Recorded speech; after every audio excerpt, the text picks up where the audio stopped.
원래 강의대로 3강을 진행하도록 하겠습니다. 이 3강과 4강은 우리에게 있는 문제가 뭐냐는 거죠. 그래서 3강은 어떻게 보면 이렇게 일어나고 있는 문제를 얘기하는 거고, 4강은 그 문제의 원인에 대해서 말씀을 드린 겁니다. 그래서 3강에 문제가 생기다, 그리고 4강의 그 문제의 본질에 대한 얘기들을 충분히 다루면, 우리에게 희망이 없구나, 우리 안에 구원의 길이었구나, 반드시 우리 밖에서 우리를 구원하기 위해서 무엇은 조치가 반드시 필요하겠구나라고 하는 것들에 대한 답이 나온다는 것입니다. 자, 문제가 생기다. 아까 제가 말씀을 드렸습니다. 하나님의 형상대로 지음받은 것이 뭡니까? 라고 얘기할 때 한 네 가지로 말씀을 드렸습니다. 하나는 그 영적인 존재라고 하는 의미고, 하나는 자녀라고 하는 의미고, 하나는 왕적인 존재라고 하는 의미고, 하나는 그리스도와 감히 비교될 정도의 존재라고 하는 의미라고 말씀을 드렸습니다. 지금 문제가 생겼는데 그 문제는 크게 두 가지로 볼 수가 있습니다. 하나는 하나님의 형상대로 지음받았다고 얘기할 때 닮았다고 얘기했던 이 모든 것을 잃어버렸다는 것과, 잃어버린 이후에 지금은 이런 비참한 가운데 있다라고 하는 크게 두 부류로 말씀을 좀 나눌 수가 있겠습니다. 참 문제가 생겼는데 어떤 문제가 생겼냐면 모든 것을 잃어버리는 문제가 생깁니다. 원인은 다음 강이고요. 지금 현재를 볼 때 모든 것을 잃어버렸다. 뭘 잃어버렸냐? 생명을 잃어버렸다. 에베소 2장 1절에는 그는 허물과 죄로 죽었던 너희를 살리셨도다라고 되어 있습니다. 그러니까 누구든지 그리스도의 복음 외에 누구든지 그리스도의 복음과 무관하다고 하면 죽어 있는 존재입니다.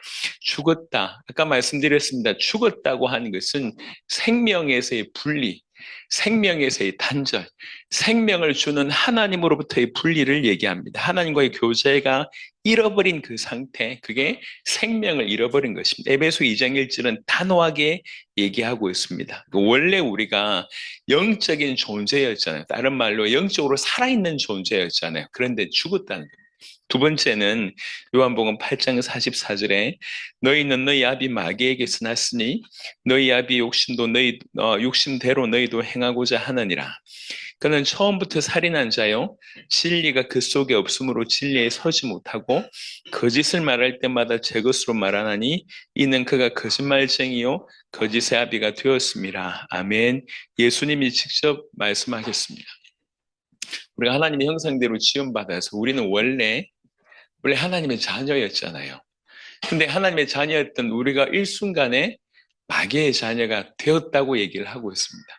영적인 존재인 우리가 죽었고 하나님의 자녀인 우리가 사단의 자녀가 됐다고 얘기를 하고 있습니다. 세 번째, 우리는 왕적인 존재였습니다. 시편 8편 4절 8절에 우리가 아까 읽었는데요. 갈라디아 4장 8절에 어떻게 됐냐면 그러나 너희가 그때에는 하나님을 알지 못하여 본질상 하나님이 아닌 자들에게 종노릇하였더니, 하나님이 아닌 자들에게 종노릇하고, 히브리 2장 15절에 또 죽기를 무서워 한평생 매여 종노릇하는 모든 자들을 놓아주려 하심이네. 여러분, 이렇게 사람들이 가지고 있는 걱정과 근심 대부분을 파고 들어가 보면 결국 어디에 도착하냐면 죽음에 도착합니다. 안 죽으려고 본능적으로 죽지 않으려고, 아니면 죽을까 봐서 이게 마음에 도사리고 있습니다. 왜 그렇게 악착같이 돈을 벌려고 합니까? 죽을까 봐서 돈이 없으면.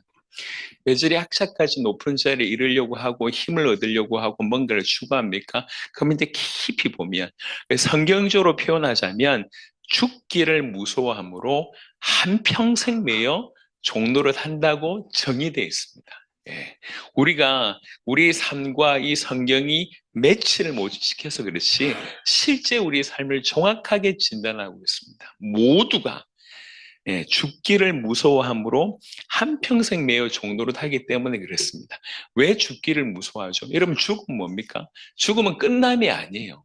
끝남이 아닙니다. 죽음은 하나님과의 분리가 영원히 되는 것입니다. 지옥이라고 하는 것은 영원히 하나님과의 분리를 뜻합니다. 이거는 막을 수 없는 것이죠. 그래서 이게 얼마나 엄청난지 사실 본능적으로 알고 있다는 겁니다. 그래서 대부분의 사람들이 죽기를 무서워함으로 한평생 매여 종로로 산다고 얘기합니다. 죽음을 넘어설 수 있는 것은 우리 인간 수준이 아닌 것 같습니다. 그래서 죽음을 이기신 부활하신 예수의 이름으로 또 부활하신 그 부활이, 그 주님의 부활이 내 미래라고 하는 것들이 깨달아질 때 사실은 죽음을 넘어설 수 있으리라고 보여집니다. 그거 아니면 답이 없습니다. 그래서 분명한 것은 우리가 왕이었는데, 왕적인 존재였는데 하나님이 아닌 자들에게 종노릇하고 죽기를 무서워함으로 한평생 매여 종노릇합니다. 우리는 왕인데 어느새 보니까 종이 됐어요. 원래 하나님 그리고 이제 우리 인간 피조물 요 관계인데 이게 완전히 거꾸로 된 거예요.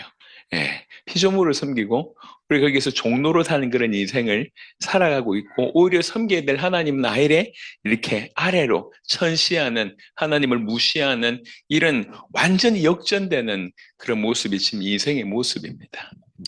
예, 모든 것을 잃어버렸다고 제가 말씀을 드렸습니다. 생명을 잃어버렸고 하나님의 자녀가 마귀의 자녀가 되었고 왕 같은 자가 종이 되었습니다. 그리고 로마서 3장 23절에 모든 사람이 죄를 범하였음에 하나님의 영광에 이르지 못하더니 아까 우리가 그리스도와 비견될 정도의 존재라고 얘기했습니다. 그리스도는 뭐라고 얘기했냐면 하나님의 형상이라고 얘기했고 우리는 하나님의 형상대로 지음받은 존재라고 얘기했습니다. 즉 그리스도도 그렇고 우리도 그렇고 우리의 존재가 뭘 드러내냐면 하나님을 드러내는 거예요. 하나님을 반영하는 것이 우리였습니다. 근데 이 죄가 모든 사람이 죄를 범하였으므로 이 하나님의 영광에 이르지 못하는 겁니다. 예. 하나님을 드러내야 될 존재가 하나님의 영광에 이르지 못하는 거예요. 그래서 죄 자체가 너무 심각하지만 죄로 말미암아 우리에게 주어진 모습이 뭐냐면 이 하나님의 형상, 하나님을 드러내는 그것 자체가 상실돼 버렸습니다. 하나님의 영광에 이르지 못하는 존재가 된 거죠. 그러니까 이걸 위해서 지음받았는데 이걸 잃어버리게 된 겁니다. 마치 소금이 그 맛을 잃어버린 거하고 똑같은 일이 이제 벌어진 것이죠. 그래서 이게 우리에게 지금 일어난 것이 그냥 밥 먹고 살고 우리가 하고 싶은 거 하고 이런 정도가 아니라 멈추어 서서 도대체 인류가 잃어버린 게 뭔가 성경이 뭐라고 얘기하고 있는 것을 귀담아 들어야 됩니다. 그래서 생명을 잃어버렸다, 마귀의 자녀가 되었다, 종이 되었다, 죄로 인해서 하나님의 영광에 이르지 못했다라고 하는 것이 그냥 통칭해서 설명할 때 사실은 다 잃어버렸다 이렇게 보는 겁니다. 모든 걸 잃어버린 것이다. 하나님의 형상대로 지음받은 우리가 생명을 잃어버렸다. 하나님과의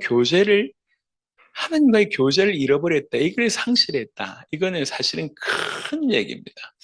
제가 차후에 내일 오늘 나중에 저녁에 강의를 좀 하려고 했는데 말 나온 게 얘기를 좀 드리면 그럼 우리는 그래도 제일 느끼는 건 뭐냐면 죄는 그래도 알아요. 제가 얼마나 심각한지는 좀 알고 그래도 영적으로 조금 깨어있는 것은 사단이 얼마나 악한지까지는 알아요. 예, 약한 영의 세력. 우리에게 가장 모르는 게 있다면 그게 뭐냐면 하나님과의 끊어짐에 대해서 잘 모릅니다. 이게 얼마나 심각한지 몰라요. 원래 그렇게 살아왔으니까. 그게 얼마나 심각한지 모릅니다. 그러니까 마치 물 속에 있으면서 물의 귀함을 모르는 거와 마찬가지고 늘 호흡하고 있으면서 공기의 소중함을 모르는 거와 마찬가지로 하나님과의 끊어짐이라고 하는 것이 얼마나 큰지 잘 모릅니다. 제가 이제 군대에서 제일 힘들었던 훈련을 굳이 뽑자면 화생방 훈련이었어요. 화생방 훈련. 안에 이렇게 이런 방에 넣어가지고 가스를 뿌리고 근데 처음이에요. 호흡을 하는데 공기가 안 들어오는 그 느낌. 와, 죽을 것 같더라고요. 원래는 그 자리에서 뭘 해야 되냐면, 이렇게 해야 돼요. 노래 불러야 돼요. 저는 쉬는 순간 안 들어와서 바로 쫓아나갔어요. 고문병이라고 얘기합니까? 바로 쫓아나갔어요. 얼마나 욕을 많이 들었는지 모르겠습니다. 이게 이제 가스가 들어오니까 이게 나중에는 이제 침이 나오고 뭐 눈물이 나오고 콧물이 나오고 그러니까 10분 있었던 게 아니에요. 한 1분 있었는데요. 죽을 것 같더라고요. 이게. 공기가 없다고 하는 걸 제가 절절하게 느꼈습니다. 예수님께서 마지막 십자가 달리실 때에 남긴 건 말씀 중에 엘리 엘리 라마 사박단이라고 하는 단어, 그 문장이 있잖아요. 나의 하나님 어째 나를 버리셨나이까? 요 구절이지 않습니까?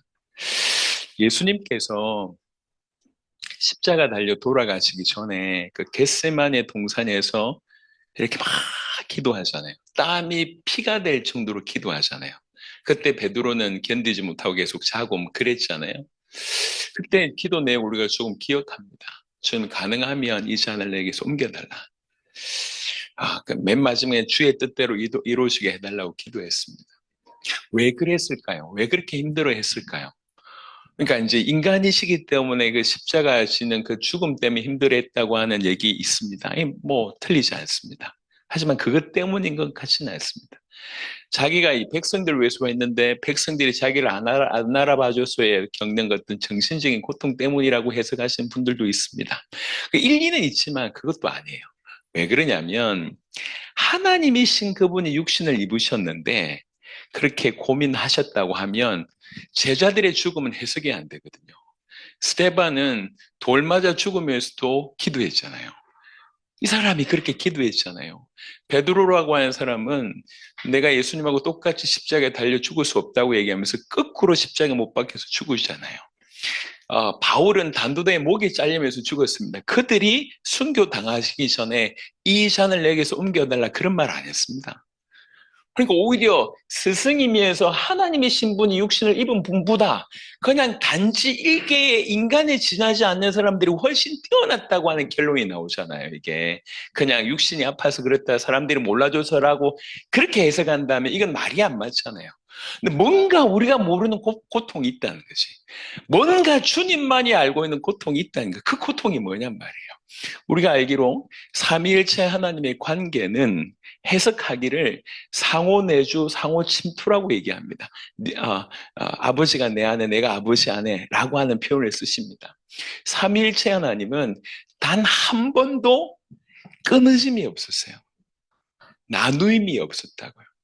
분리가 그 안에는 없었습니다.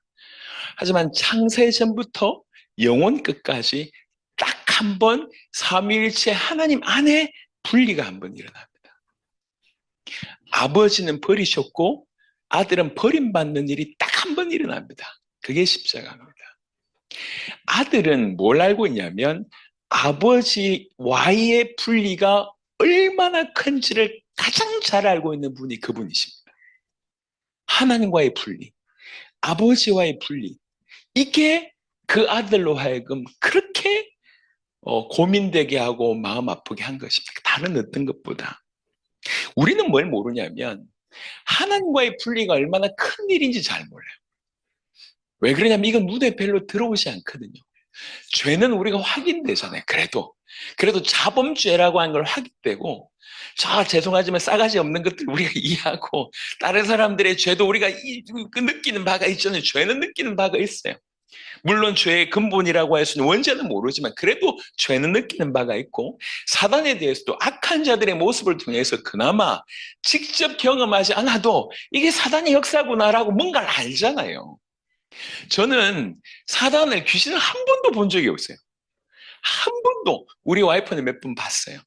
밤에 혼자서 이렇게 근무하는데 쌩 지나가고 하면서 몇 번 봤대요, 우리 와이프. 저는 한 번도 본 적이 없어요. 심지어는 가위 눌림이 한 번도 없어요. 딱 한 번 있었어요. 딱 한 번. 진짜 몸이 안 움직이더라고, 가위 눌리는데. 근데 저는 어떤 상황이었냐면 몸이 안 움직이는데 밤에 막 자는데 뭐가 저를 막 누르더라고요. 막 눌러서 자세하게 보니까 큰 가위가 나를 누르더라고요. 큰 가위가 나타나서 가위 눌리는 게 이런 거구나. 가위가 나타났어 저한테는 진짜로. 그래서 가위 눌림이 이런 거구나. 그게 아니더만요. 여튼 저한테는 가위가 나타났어요. 큰 가위가 나타나서 날 눌렀어. 본 적이 없어요. 경험한 적이 없고. 하지만 사단이 존재한다는 걸 우리가 알잖아요. 저는 본격적으로 3년 정도를 무당집만 가서 전도했었습니다. 20대 중후반 때. 그리고 30 초반 무렵에는 노숙자들만 전도했었어요. 본격적으로. 왜 그러냐면 제가 모르니까. 내가 알아야 되겠다. 내가 경험한 게 전부이기 때문에 내가 복음 전하고 복음 전하면서 들어야 되겠다 싶어서 무당집만 내가 찾아다녔다. 그러니까 제가 찾아다니던 무당집 중에 가장 센 놈이 첫 번째 놈이었어요. 첫 번째 놈이 가장 센 놈이었어. 난 몰랐어요. 원래 이 사람이 나중에 혹시 삼지창 압니까? 삼지창 들고 나오더라고 나중에. 왜 그러냐면 처음부터 더 이상 전도하지 못하도록 아주 강력한 놈을 세운 거예요. 그래서 거기에서 넘어졌으면 더 이상 안 했을 건데 삼지창 들고 나온 걸 보고 그 다음에 또 갔어. 계속 갔어요. 무당집만. 나중에는 처음에는 설문조사로 왔다는 놈 이러니까 안 되더라. 나중에 돈을 복채를 내놓고 전 봐달라고 했어요. 저한테. 복채 내놓고 전 받아. 그럼 휘파람 불고 난리 납니다. 쉬 이러면서 휘파람 불고 난리 나. 그러면서 막 얘기를 해줘요. 그러고 나서 다 듣고 나서 제가 차분하게 얘기합니다. 혹시 자녀가 있으시냐? 자녀한테 당신 같은 이런 일들을 혹시 물려주고 싶냐? 이러면요. 무당들은 친구가 없어요. 같이 무속인들 말고는 가족들한테도 다 버림을 받아요. 자기 얘기가 하고 싶은 거야. 그 20대 청년이 내가 와서 어떻게 이렇게 물어보면 잘잘잘잘 다 얘기해요. 잘잘잘잘 오만 얘기가 다 했어요. 어떤 이쁘게 생긴 여자분이 있었어요. 이 신병이 왔대요. 그래서 내린 결론이 뭐냐면 유학을 가자. 유학을 가면 귀신이 못 따라올 거다. 그래서 유학을 간 거예요. 유학 가서 결혼했는데 그 귀신이 따라온 거야. 그래서 귀신은 이렇게 결혼하는 걸 별로 안 좋아한대요. 그래가지고 가정 파탄나서 와서 이제 또 전보는 분이 있고, 또 어떤 분은 자기 하나님 알아요. 하나님 안 돼. 그런데 자기 어머니를 귀신이 붙잡았는데 자기 어머니가 몸무게가 26kg까지 나간 거예요. 네 엄마 목숨 내가 잡고 있어. 네 아들, 딸 내 잡고 있어. 너 신받아야 돼. 이래가지고 하나님 있는 줄 알면도 불구하고 받은 거예요. 그래서 내 자녀들은 꼭 교회 데리고 가라면서 얘기를. 그러니까 그렇게 무당들만 전도하고 저 노숙자들만 전도했다는 게 저 서울역에 가서. 제가 나타나면 저쪽에서 형님 하면서 쫓아오시는 분이 있어요. 저보다 나이가 많은데 갈 때마다 제 얘기를 들어주고 밥 사주고 조금씩 용돈 챙겨드리고 하니까 이분은 술 안 드실 땐 너무 멀쩡해요. 싹싹하고. 근데 술 한 번 드시면 술을 며칠을 먹어야 되는 거예요. 그러니까 며칠을 먹어야 되니까 가정 다 깨지고 일 다 깨지고 노숙자 생활을 하는 거예요. 그러니까 술 안 마시면 아주 정상적이고 싹싹하니까 그 노숙자들 세계를 잡고 있는 거예요. 술만 마시면 이게 그냥 가는 거죠. 그러니까 그런 분들 만나면서 어쩌다 됐냐? 그냥 물어보면 그냥 쫙 얘기를 해요. 예. 저 모르잖아요. 알아야 되겠다 싶어서 뛰어들었어요.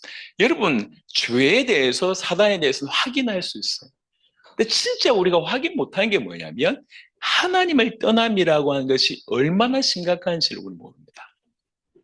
제가 여러 사역을 계속 하면서 가장 부딪혔던 부분이에요. 모르는구나, 이게 얼마나 심각한지를. 이걸 모르는구나. 물고기가 물 안에 살면서 물이 얼마나 중요한지 모르는구나.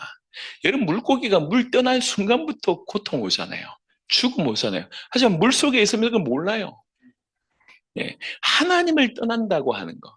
사실은 이걸 그렇게 설명합니다. 하나님을 떠난 것은 모든 것을 잃어버린 것입니다. 생명을 잃어버린 것이고, 그 신분이 하나님의 자녀에서 사단의 자녀가 된 것이고, 하나님을 떠난 것이 왕 같은 자가 종이 되는 것이, 하나님을 떠난 것이 하나님의 형상대로 하나님의 영광을 드러내야 될 자인데 하나님의 형상을 잃어버렸기 때문에 하나님을 드러내지 못한 원래 존재 목적 자체를 다 잃어버린 거예요. 하나님을 떠남. 이걸 어떻게 설명할 수 있을까? 전 여전히 숙제입니다. 저도 잘 모르니까. 너무나 큰 문제인데 이걸 너무 소홀히 다루고 있는 거예요. 그러니까 죽었다 이 말 자체가 사실은 그만큼 강력하게 우리에게 알려주고 있는데 우리는 이걸 대충 이해하고 있는 거예요. 예.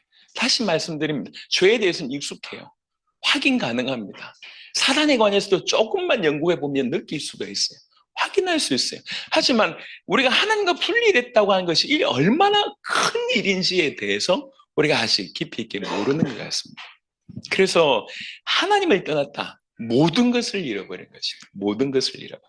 하나님의 형상대로 지음받은 우리가 모든 것을 잃어버렸다고 볼 수가 있습니다. 그래서 자, 이 시간 또 한번 같이 요거 가지고 같이 좀 기도하면 좋겠습니다.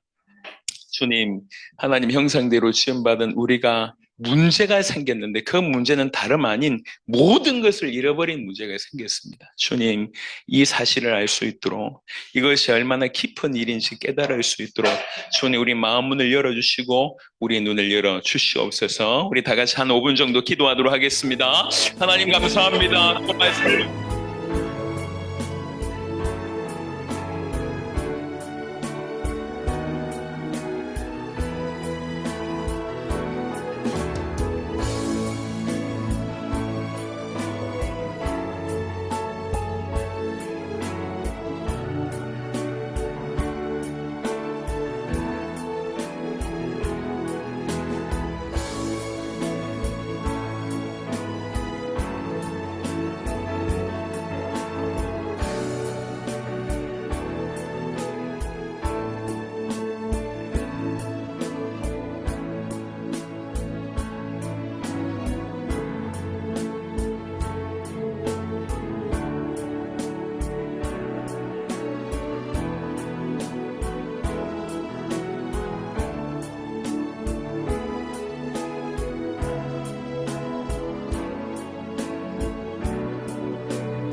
내 형상대로 지음받아 아, 영적인 존재요, 하나님의 자녀요, 왕적인 존재요, 그리스도와 흡사하여 하나님의 영광을 드러내는 자였던 우리가 어느 날 생긴 큰 문제로 말미암아 우리가 생명을 잃어버렸습니다. 하나님과의 교제를 잃어버렸습니다.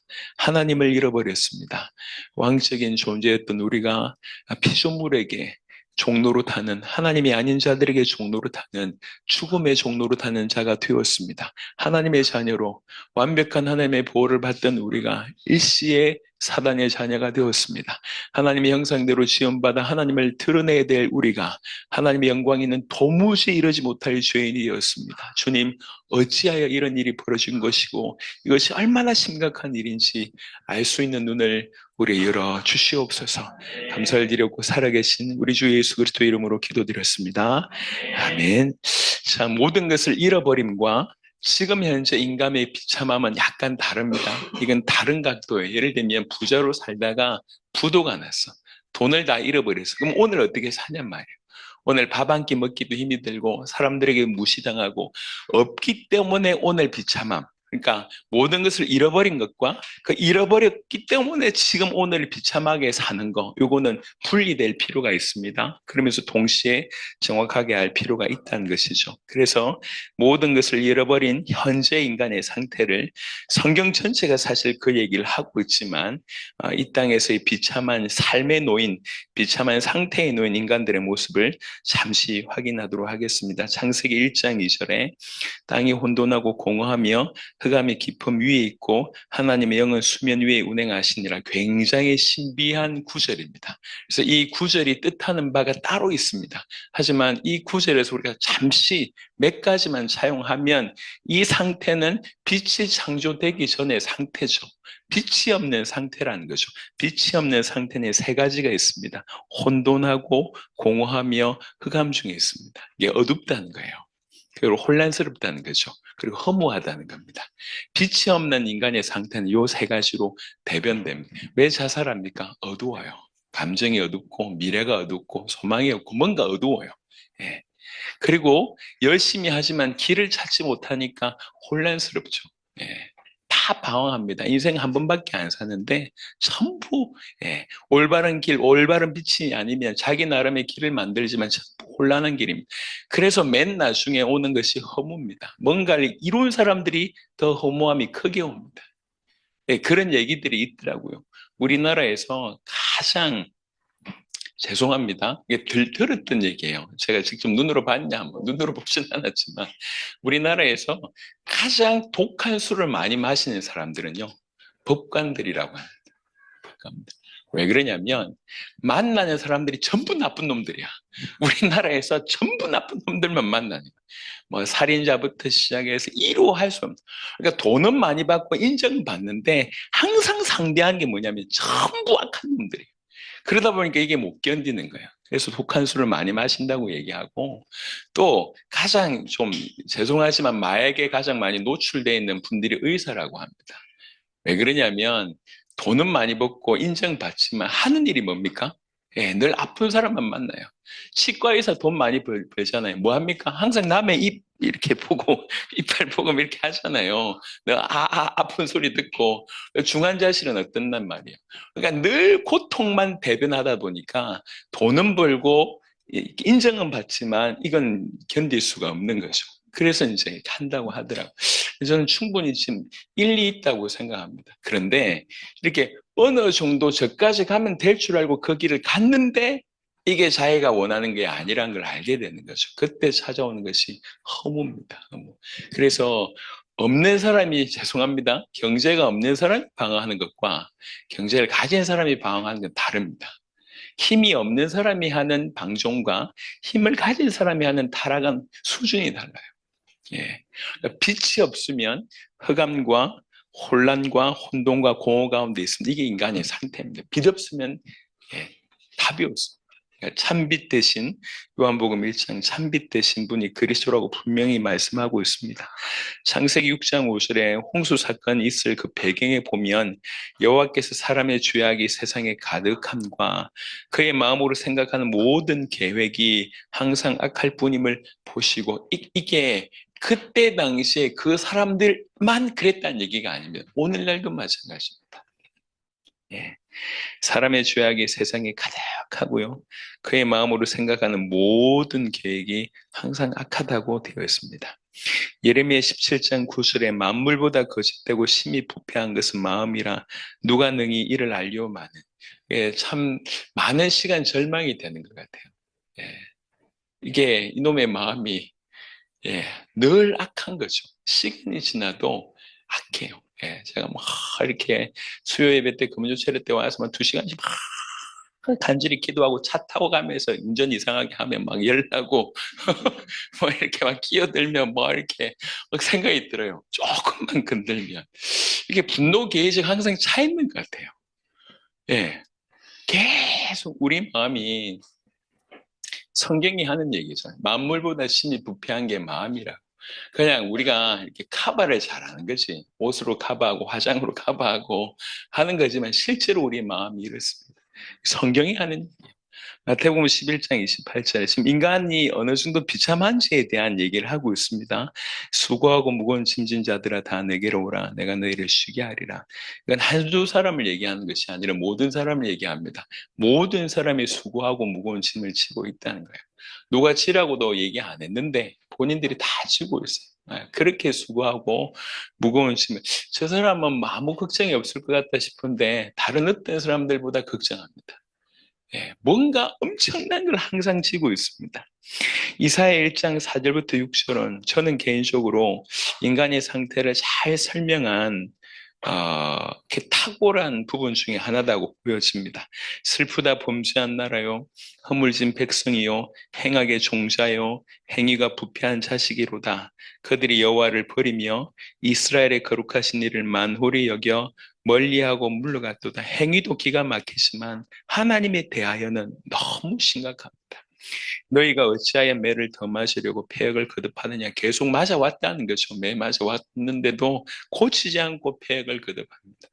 온 머리는 병들었고 온 마음은 피곤하였고 온 머리는 병들어 있고 온 마음은 피곤하고 발바닥에서 머리까지 상한 것이 없이 상한 것과 터진 것과 새로 맞은 흔적뿐이거늘 그것을 짜며 싸매며 기름으로 부드럽게 함을 받지 못하였도다. 분명히 전부가 지금 문제투성이고 아픔투성이고 상처투성인데도 불구하고 치유함을 받지 못하고 있다는 그런 상태입니다. 예, 이게 지금 인간의 모습이라고 하는 거죠. 모든 걸 잃어버렸어요. 그 놀라운 하나님의 사랑을 받았던 그 존재가 다 잃어버렸고 지금 오늘 이렇게 비참하게 살아가고 있는 거예요. 얼마나 기가 막힙니까? 마가복음 7장에 21절부터 23절에 속에서 곧 사람의 마음에서 나오는 것은 악한 생각 곧 음란과 도둑질과 살인과 간음과 탐욕과 악독과 속임과 음탕과 질투와 비방과 교만과 우매함이니 이 모든 악한 것이 다 속에서 나와서 사람을 더럽게 하느니라. 우리가 이 중에 한두 가지가 가지고 있는 것이 아니라 우리 전부를 대변합니다. 예수님이 진단하신 내용입니다. 우리 전부가 바로 이런 상태입니다. 예.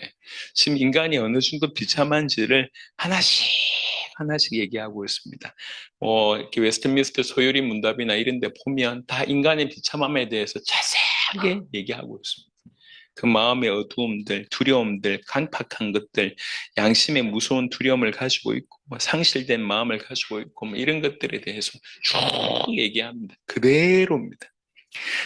이사야 1장과 비교해서 또 인간의 문제에 대해서 가장 잘 설명한 것이 창세기 3장 16절부터인데요.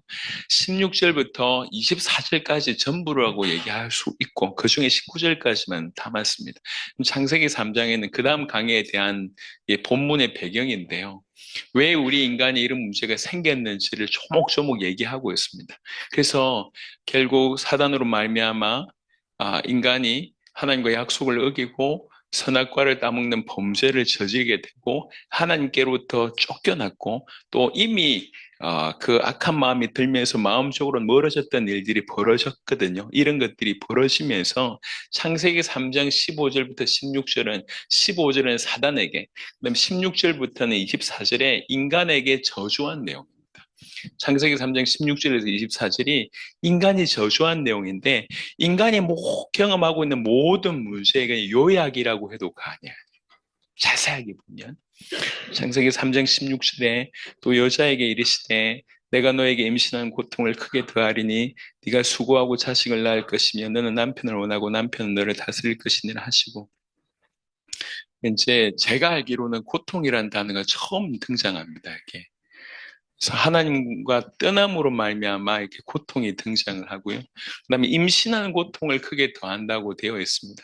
여러분 소가 송아지를 낳고 산후조리 안 하고요.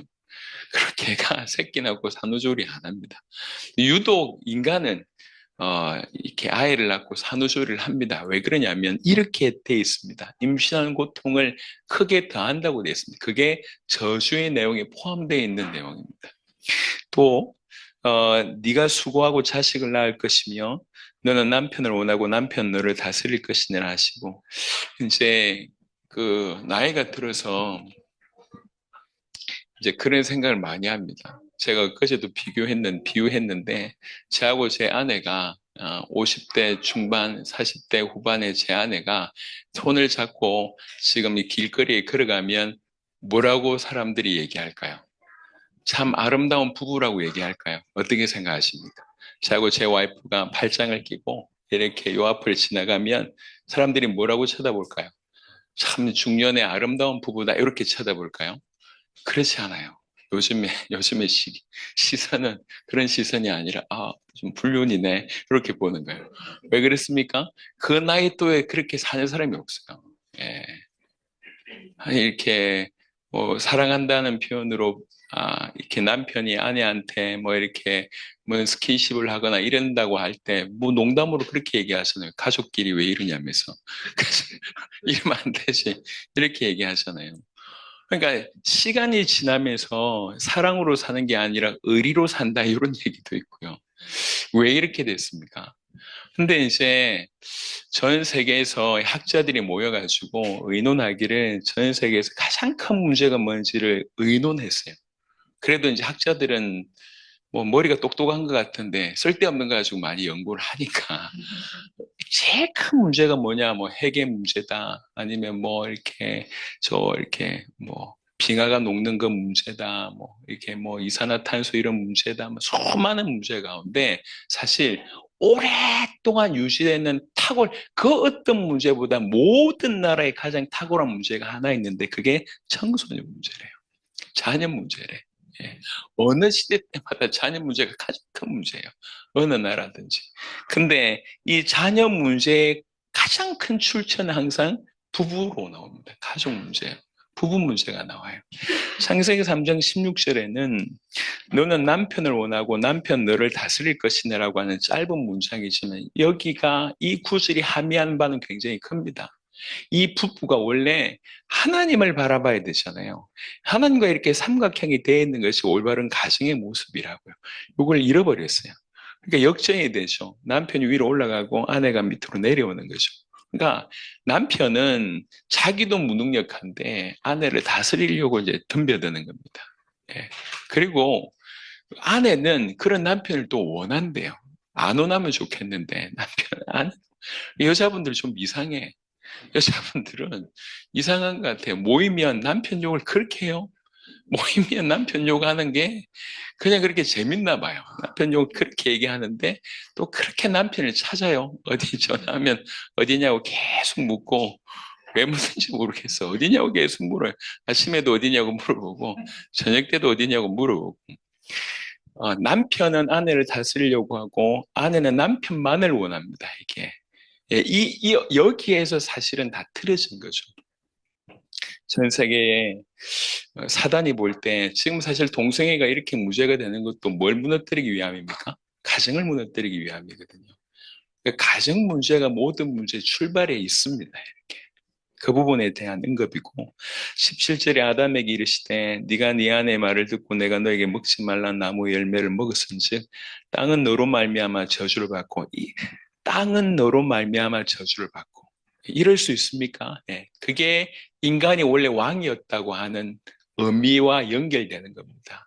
대표되는 사람이 이렇게 죄로 인해서 넘어졌기 때문에 땅마저도 저주받는, 그러니까 원래 우리가 얼마나 엄청난 존재였는지 이 구절을 통해서 알 수 있어요.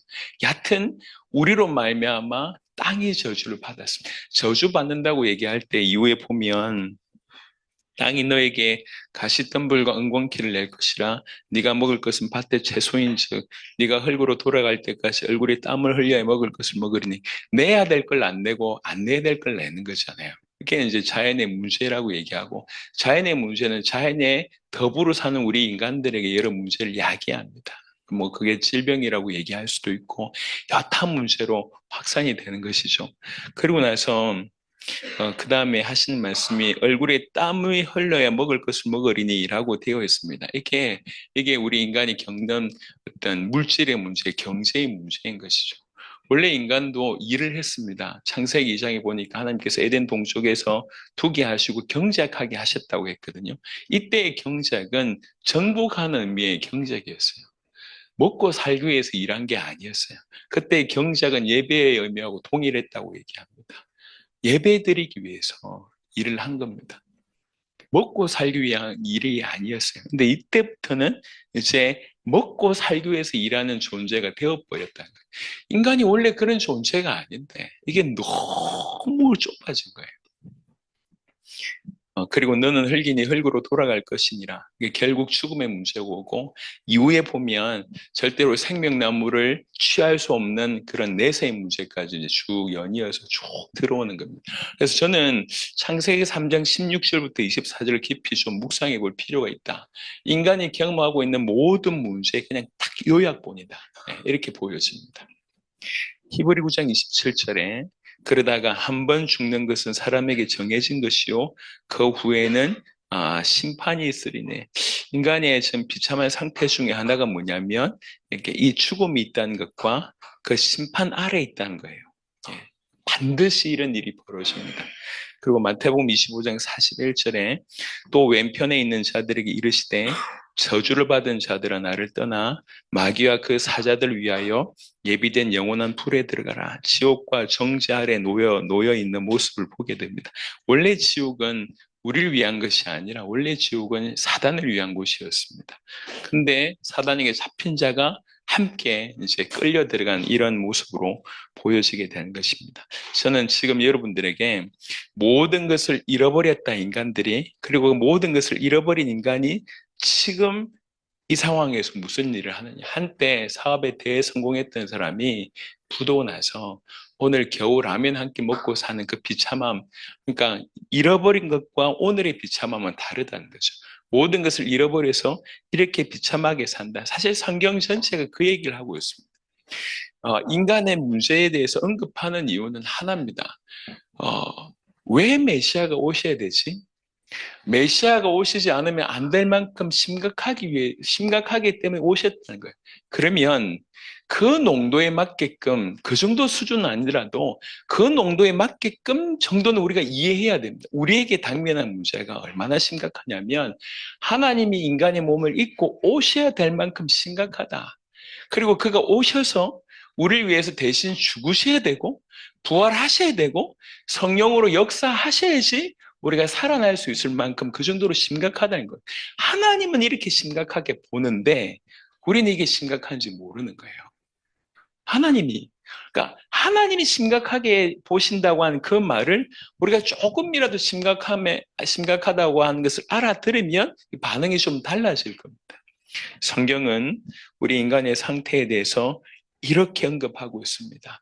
빛이 없어서 흑암과 혼돈과 공허 가운데 있다고 얘기하고 있고, 항상 우리 생각하는 모든 계획이 악하고 죄악이 세상에 가득하고 만물보다 심히 부패한 마음을 가지고 있고 항상 수고하고 행위가 악하고 하나님에 대해서는 너무나 여호와를 버리고 거룩하신 이를 만홀히 여겨서 머리부터 발끝까지 오만 상처가 다 있고 속에서 나오는 것은 오만 더러운 것들이고, 창세기 3장 16절부터 24절에 인간이 받은 저주를 보니까 우리 인간이 경험하고 있는 모든 문제들이 그대로 요약되어 있습니다. 이렇게 지옥의 맛을 보고 살다가 결국 죽습니다. 죽은 이후에는 영원한 지옥으로 갑니다. 영원히 분리됩니다. 영원히. 영원히. 이거는 사실 얼마나 심각한지 우리가 다 알 수가 없어요. 하지만 하나님과 영원히 분리된다고 하는 그것만이라도 해도 이게 얼마나 큰 일인지를 알 수가 있습니다. 우리는 지금 이렇게 심각한 상태에 있습니다. 하나님의 진노, 하나님의 저주 아래 있습니다. 하나님과 원수 상태입니다. 성경은 계속 이렇게 얘기하고 있습니다. 우리의 상태. 여기서 빨리 돌이켜야 되는 겁니다. 그래서 이 시간에 또 소화하는 차원에서, 그러니까 우리가 모든 것을 잃어버림에 대해서, 그리고 모든 것을 잃어버린 우리 인간의 상태가 인간이라고 얘기하지 말고 우리라고 표현을 좀 하는 것이 더 맞을 것 같습니다. 주님, 인간의 상태의 심각성을 이해할 수 있도록 하나님 은혜를 베풀어 달라고, 간절히 한 5분 정도 더 기도하고 마지막 한 10분 정도를 통해서 마지막 한 부분들을 좀 확인하도록 하겠습니다. 한번 기도하겠습니다. 아버지 하나님,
이게 신학적인 어떤 정보가 아니라 우리를 얘기하고 인류에 대한 얘기임을 정확하게 알 수 있도록 역사하여 주옵소서. 복음으로 점점 다가갈 때에 복음 아니면 안 된다고 하는 이런 결론의 말씀들이 우리 인생의 결론이 될 수 있도록 하나님 역사하여 주옵소서. 우리 주 예수 그리스도의 이름으로 기도드렸습니다. 아멘. 자, 이제 왜 이런 일이 일어났는가에 대한 간단한 서론, 4강의 서론입니다. 문제의 시작. 하나님께서 창세기 2장 16절 17절에 약속을 주셨습니다. 여호와 하나님이 그 사람에게 명하여 이르시되 동산 각종 나무의 열매는 네가 임의로 먹되 선악을 알게 하는 나무의 열매는 먹지 말라. 네가 먹는 날에는 반드시 죽으리라 하시니라. 하나님께서 약속을 주셨습니다. 하나님이 약속을 주셨다는 이 말을 이걸 좀 어떻게 좀 설명할까? 이게 얼마나 엄청난 것인지를 좀 이해시킬까를 고민하다가 제가 표현한 게 요한복음 1장에 보면 우리 주님을 설명할 때 말씀이라고 얘기하잖아요. 말씀이 하나님과 함께 계셨고 그 말씀이 하나님이라고 얘기하지 않습니까? 그 말씀이신 분이 말씀을 주셨다라고 제가 표현한 겁니다. 예, 이거는 그만큼 약속을 주셨다고 하는 것이 큰 것이다. 자기 전부를 주셨다라고 하는 것으로 설명될 만큼 큰 얘기다는 거예요. 이게. 그리고 그 약속은 하나였습니다. 여러 가지가 아니라 유일한 약속이었습니다. 그리고 그 약속은 지키기 쉬운 약속이었습니다. 이제 신학자들의 얘기가 조금 이 부분에 도움이 되는데 선악을 알게 하는 나무가 다른 나무가 아니라 여러 가지 나무들, 그러니까 그 시대에 있었던 나무 열매가 감람나무 열매나 아니면 포도나무라고 얘기하는데 그런 이미 에덴 동산에 흔한 그런 나무였을 것이라고 얘기합니다. 예, 그런 그 부분에 얼마든지 다른 데서 다른 열매를 얼마든지 습득할 수가 있습니다. 여러분, 이제 이게 어느 정도의 의미가 있냐면 우리 주님은 이 약속을 주신 것은 하나 때문이에요. 선악과 자체가 너무 중요하기 때문에 너 먹지 마. 그러니까 우선순위가 이게 아니었다고요. 선악과가 하나님 앞에 중요한 게 아니에요. 하나님 앞에 중요한 건 누구냐면 그 인간입니다. 그 인간이 자기에게 순종한 그게 중요한 거예요. 이건 중요하지 않아요.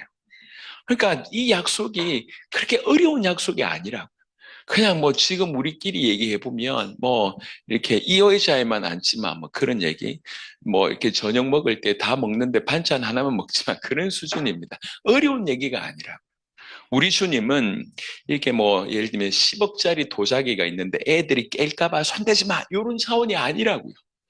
이거는 중요하지 않습니다. 우리 주님의 초점은 어디 있냐면 이 사람에게 있습니다. 사람에게. 그래서 약속은 어떻게 보면 굉장히 지키기 쉬운 약속으로 주신 겁니다.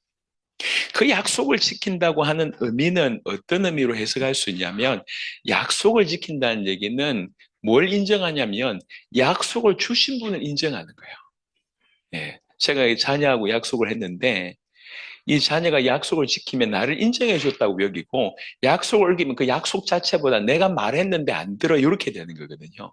예, 그 약속을 주신 분에 대한 섬김이냐 아니면 인정하지 않음이냐 요게 의미가 있습니다. 약속을 지킨다는 것은 하나님을 인정한다는 얘기고 하나님을 인정한다는 얘기는 조금 확정해서 하나님께 예배 드린다는 얘기입니다. 그런 의미로 이해할 수가 있겠습니다. 그래서 약속을 주신 거예요. 그래서 그 약속을 주신 하나의 이유는 뭐냐면 순종하라는 겁니다. 그게 전부입니다. 순종하면 다른 말로 하나님께 예배하면 그것을 원하는 것입니다. 그런데 그 다음에 넘기시면 그런 약속에 대해서 결국 어기게 됩니다. 창세기 3장 1절에 여러분 잘 알듯이 드디어 이제 뱀이 등장합니다.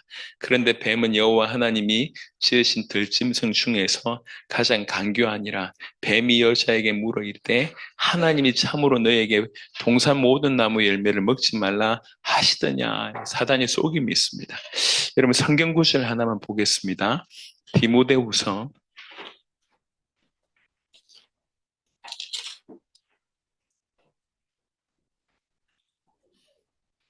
디모데전서 1장 디모데전서 1장 13절 보겠습니다. 디모데전서 1장 13절 이런 구절이 있습니다. 내가 전에는 비방자요 박해자요 폭행자였으나 도리어 긍휼을 입은 것은 내가 믿지 아니할 때에 알지 못하고 행하였습니다. 내가 그때 왜 그랬냐?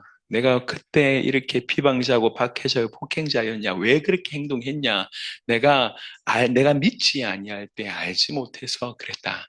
믿지 않고 알지 못해서 그랬다라고 얘기를 하고 있습니다. 이게 사실은 창세기 3장에도 사실은 그대로 적용이 됩니다. 왜 범죄했냐? 왜 죄를 범하게 됐냐? 결국 알지 못하고 믿지 않아서라고 볼 수가 있습니다. 먼저는 하와에게 적용되는 부분인데요. 창세기 3장 2절 3절 보니까 여자가 뱀에게 말하되 동산나무의 열매를 우리가 먹을 수 있으나 동산 중앙에 있는 나무의 열매는 하나님의 말씀이 너희는 먹지도 말고 만지지도 말라 너희가 죽을까 하노라 하셨느니라 라고 되어 있습니다. 이 사단의 말에 이 하와가 대답하는 장면인데 이 대답과 창세기 2장 16절 17절 하나님이 아담에게 주신 말씀이 차이가 많습니다. 그러니까 이제 아담이 말씀을 받을 때 하와는 존재하지 않았습니다. 그러니까 말씀을 받아서 하와에게 전달했겠죠. 그러니까 대충 전달했든지 대충 들었든지 둘 중에 하나겠죠. 예. 뭐 전자일지 후자일지 모르겠지만 둘 중에 하나입니다. 그래서 정확하게 알지 못한 그 배경 가운데 하와는 이렇게 따먹게 되는 거죠. 율법의 울타리라고 하는 그 내용이 하나 있습니다. 이게 무슨 말이냐면 좋은 의도로 율법을 만들어 놨는데 그 율법이 결국 복음을 가린다는 거예요. 이런 의미가 있습니다. 아담이 볼 때에 이 안 먹는 따먹지 말라 그게 약속이잖아요. 따먹지 말라 따먹지 않기 위해서 뭐 해야 됩니까? 만지지도 말아야 되는 거예요. 그리고 이걸 만드는 거지. 예, 만지지 말라 요까지 만든 이거는 약속이 아니에요. 근데 만든 거예요. 따먹지 못하게 해서. 그런데 하와가 만지니까 안 죽잖아요. 만지니까 안 죽으니까 따먹을 용기가 생긴 겁니다. 따먹지 않게 만드는 율법의 울타리가 오히려 복음을 어기게 하는 역설적으로 큰 도구가 되는 거예요. 이해하시겠습니까? 무슨 말씀인지. 그러니까 여하튼 하와가 만졌는데 안 죽어? 그래서 이제 먹게 되는 거죠. 자, 이때에 창세기 3장 6절에 보면 여자가 그 나무를 본즉 먹음직도 하고 보암직도 하고 지혜롭게 할 만큼 탐스럽기도 한 나무인지라 여자가 그 열매를 따먹고 자기와 함께 있는 남편에게도 주매 그도 먹은지라 자기와 함께 있는 남편이라고 표현을 했습니다. 이 표현은 두 가지 의미가 있습니다. 같이 산다는 의미가 있고 따먹을 그 당시에 거기 있었다 함께 있었다 이런 의미가 있습니다. 만약 후자라고 하면 정말 나쁜 놈입니다. 나쁜 놈이지. 보고 있었다는 거잖아. 먹어봐. 이런 거잖아요. 먹었는데 죽었어. 그럼 지 안 먹겠지. 근데 안 죽잖아요. 요때 아담에게 일어난 일은 충돌이 일어난 거예요. 하나님과 받은 약속과 지금 벌어진 현실. 충돌이 일어난. 그러면 사실 우리 신앙생활은 이것의 충돌입니다. 말씀과 현실이 계속 충돌되잖아요. 요때 뭐가 필요한 겁니까? 이때 필요한 게 믿음이라. 그래도 하나님 말씀 믿는 믿음이 이때 필요한 거예요. 사실 아담은 여기에 실패를 했어요. 하나님 말씀에 대한 믿음보다 일어난 이 현실에 안 죽네 이렇게 된 거예요. 실상은 그게 죽음이었는데 지금 보시면 알겠지만 그 죽음이 얼마나 큰 죽음이었는지 지금 알고 있지 않습니까? 모든 인류가 죽게 됐고 영원한 죽음으로까지 가는 엄청난 죽음이 바로 그때 일어났는데 눈으로 볼 때 안 죽거든. 예. 그러니까 믿음을 버리게 된 겁니다. 결국 알지 못해서 믿지 않아서 죄를 범하게 되는 거죠.